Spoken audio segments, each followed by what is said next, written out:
How long did your last raise last before life quietly absorbed it? A month, maybe? A season at most. Then the new number became the ordinary number, and the feeling of almost there settled back in exactly where it had always been. That isn't carelessness, and it isn't greed. It's what happens to anyone asked to run a race where no one has ever drawn the finish line. There's a story about that line. Some years ago, at a lavish party thrown by a hedge fund billionaire, the novelist Kurt Vonnegut turned to his friend Joseph Heller, the man who wrote Catch-22, and teased him.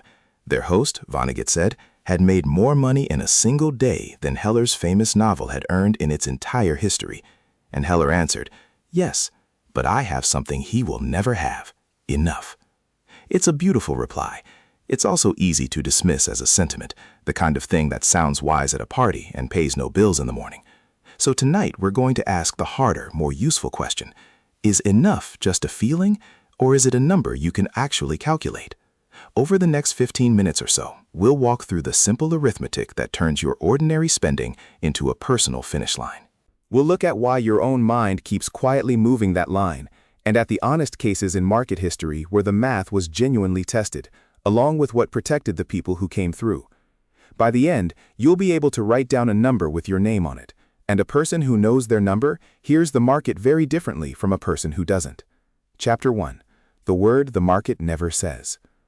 Notice something about the financial world you move through every day. The headlines, the apps, the rankings of funds, the stories about someone younger than you who just made a fortune, every one of them runs on a single quiet assumption, that you are not finished. Not yet. Not with this much. No one profits from your sufficiency. A benchmark exists to show you what you didn't earn. A feed refreshes, so there is always one more thing to want. None of this is a conspiracy. It's just incentives doing what incentives do. But it means the one word that could actually set you free is the one word the whole apparatus is structurally unable to say to you. If you want to hear the word enough, you will have to say it yourself. Heller understood that, and so did Jack Bogle, the founder of Vanguard, who loved the story so much that he retold it for years and eventually titled an entire book around it, Enough. Bogle spent a career inside the machinery of finance, and the lesson he chose to leave behind was not a formula, it was a boundary. Let me make that concrete. Imagine two neighbors with identical portfolios, same balance, same funds, same market. The first has never named a number. For him, every downturn is a referendum on his entire future, because a future without a boundary has infinite stakes, and infinite stakes produce infinite anxiety. The second decided years ago what her life actually costs. She wrote the figure down, and she knows, roughly, how far she stands from it. When the market falls, she isn't measuring a bottomless loss. She's measuring the distance to a line she drew herself. Same money, same storm. Only one of them can be reached by the noise. That's the first shift this evening asks of you. Stop measuring yourself against more, an opponent that cannot lose because it moves every time you do. Start measuring against a line of your own.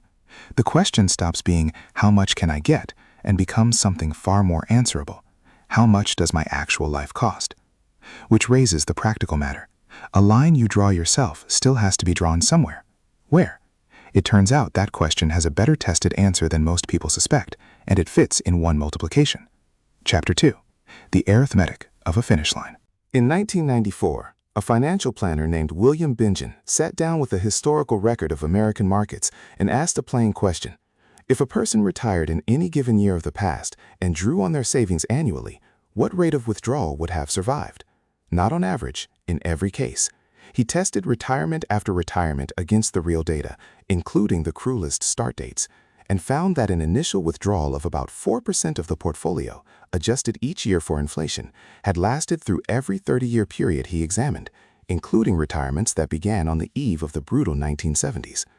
4 years later, in 1998, 3 professors at Trinity University confirmed and extended the work.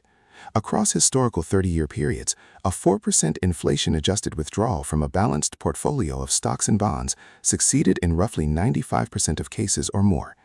Now watch what that figure becomes when you turn it around.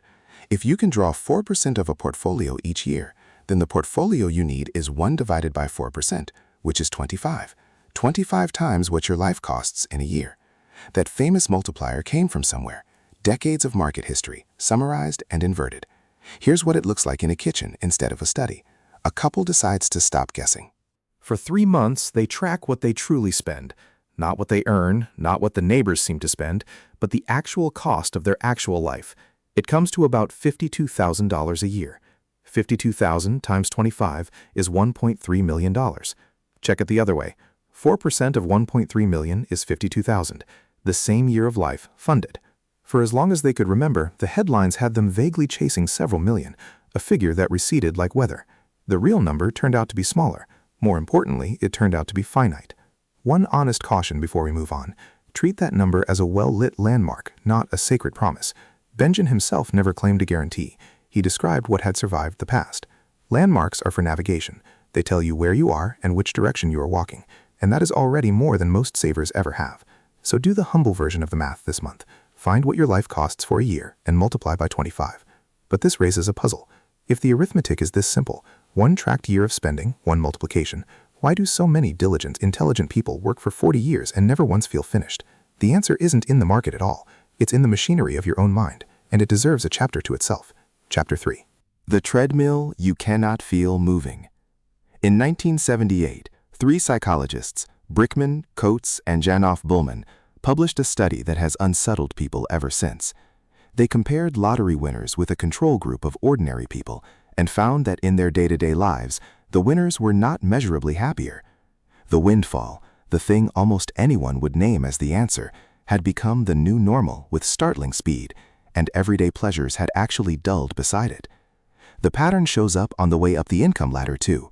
In 2010, Daniel Kahneman and Angus Deaton found that day-to-day emotional well-being rose with income, but leveled off around $75,000 a year in the United States of that era.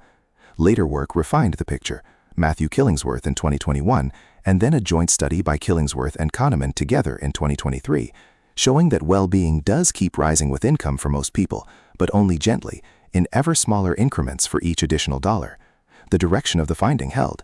Money helps, and each new dollar helps less than the one before it. Psychologists call the mechanism hedonic adaptation. I'd offer you a plainer image, a treadmill whose speed increases so gradually that you never feel the change.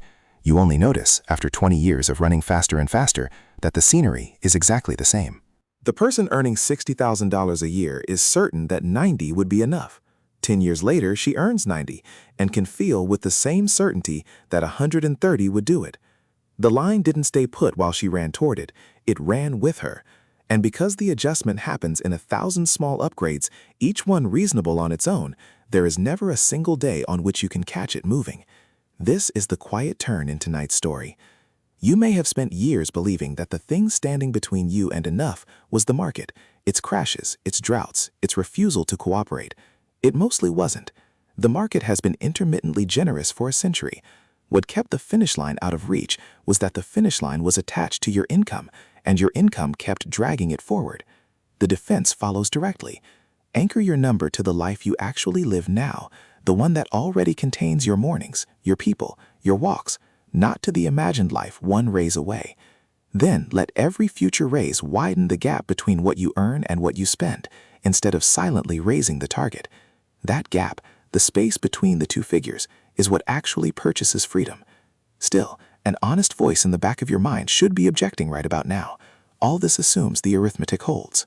What about the times in history when patient people did everything we've described, wrote down their number, reached it, and then watched it stop working? That objection is real. It has dates and figures attached, and it deserves the floor. Chapter 4. When the math gets tested. Let's give the objection its strongest evidence and take our time with it.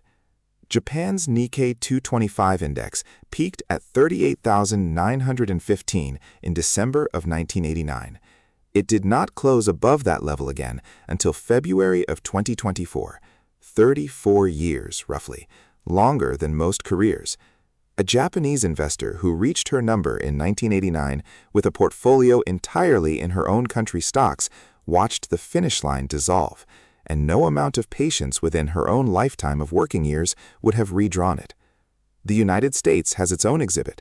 From the start of 2000 through the end of 2009, the total return of the S&P 500, even with every dividend reinvested, was slightly negative, about -9% across 10 full years, an entire decade of faithful holding, ending a little behind where it began. And Bengen's 4% figure carries this honesty inside it. The reason the historically safe rate isn't 6% is precisely that some retirements began at terrible moments. The people who stopped working in the mid-1960s stepped straight into years of stagnation and inflation, and their experience is the worst case that sets the rule. The number was forged in the bad years, not the good ones. So the objection stands. The math has been tested, sometimes for decades. Now, just as calmly, look at what protected the people who came through each of those episodes, because in every case, something did. The Japanese catastrophe was at its core a concentration problem. A portfolio spread across the whole world's markets never depended on one country's bubble. The investor whose fate wasn't chained to a single nation's index had a very different 30 years. The American lost decade looks different too, when you notice who was still buying. A saver making steady contributions from 2000 through 2009 was accumulating shares at depressed prices the entire time, and those cheap shares are part of what fueled the decade that followed. The years that felt like going nowhere were, for the accumulator, the best-priced years of her life. And the unlucky start date problem, retiring straight into a storm, is answered by planning for the sequence of returns, not just the average, holding a cushion of a few years' expenses in stable assets so a bad market never forces a panicked sale, and being willing to spend a little less in the bad years. Historical studies of withdrawal strategies show that this kind of modest flexibility dramatically extends how long a portfolio lasts. So respect the objection. Don't fear it. Your number is a plan, not a spell. Diversify across the world so that no single country's fate is your fate. Keep a buffer so that no single bad year can reach you. Hold the withdrawal rate loosely. Flexibility is the premium you pay for a guarantee that no formula on earth can offer. And it is a modest premium, honestly priced. Which leaves one question standing, and it may be the one that matters most. We've drawn the line, defended it from your own mind, and stress-tested it against history. But what, in the end, is the pile actually for? Chapter 5. What the money is actually for. Here is the reframe I'd most like you to carry out of tonight. Enough was never a quantity of money.